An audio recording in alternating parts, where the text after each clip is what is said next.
ইযা কানাত লাইলাতুন নিসফি মিন শাবান, শাবান মাসের অর্ধ রাত্রিতে মানে শাবান মাসের 15 তারিখে ওই রাত্রিতে আল্লাহ পাক রব্বুল আলামিন প্রথম আসমানে সূর্য ডোবার সাথে সাথে চলে আসেন।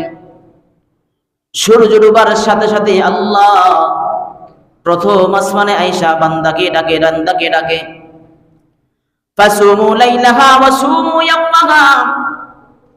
বান্দাকে ডাকতে থাকে আর বলতে থাকে, বান্দারে তোর কি প্রয়োজন, তোর কি হাজত, আমি রব্বুল আলামিনের কাছে যাও, আমি রব্বুল আলামিনের কাছে যাও। এই বান্দা, যদি আমি রব্বুল আলামিনের কাছে তুমি চাইওয়ার মতো চাইতে পারো, তো আমি রব্বুল আলামিন তোমার সবগুলি প্রয়োজন মিটাইয়া দিব। বলেন সুবহানাল্লাহ। আল্লাহ পাক রব্বুল আলামিন স্বয়ং নিজে প্রথম আসমানে এসে বান্দার ডাকতে থাকে। নবী করিম সাল্লাল্লাহু আলাইহি ওয়াসাল্লাম বলেন, কতক্ষণ সময় পর্যন্ত বান্দাকে ডাকতে থাকে? বলে যখন সন্ধ্যা হয় তখন রব্বুল আলামিন প্রথম আসমানে এসে যায়।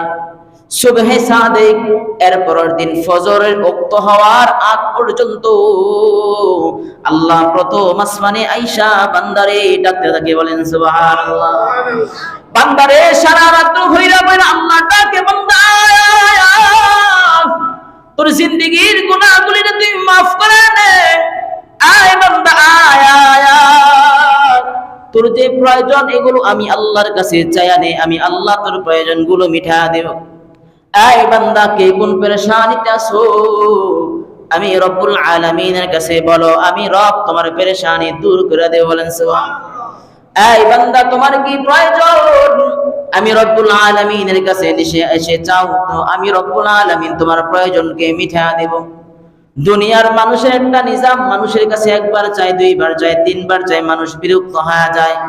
আল্লাহ বলে, বান্দারে আমি রব্বুল আলামিনের কাছে যত বেশি চাইবা, আমি রব্বুল আলামিন তোমার উপর তত বেশি খুশি হয়ে যাব। বলেন সুবহানাল্লাহ।